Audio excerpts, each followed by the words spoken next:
Tomato rice எப்படி செய்கிறது பார்க்கலாம் வாங்க.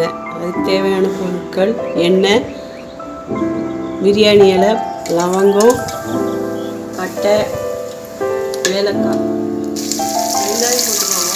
தக்காளி போட்டுக்கலாம். போட்டோன்னே நல்லா ப்ரௌன் ஆகட்டும். ரம்பா இலை போட்டுக்கலாம். சோம்பு போட்டுக்கலாம். இஞ்சி, பூண்டு, தேங்காய் பேஸ்ட் அரைச்சி ஊற்றிக்கலாம். மஞ்சத்தூள் 1/4 டீஸ்பூன், மிளகாத்தூள் 2 டீஸ்பூன் போட்டுக்கோங்க. தனியாத்தூள் 1/4 டீஸ்பூன், மசாலா கொஞ்சம் போட்டுக்கோங்க. புதினா இலை போட்டுக்கலாம். கஸ்தூரி மேத்தி இது வேணுன்னா தேவைப்பட்ட போட்டுக்கலாம். இப்போ அரிசி போட்டுக்கலாம்.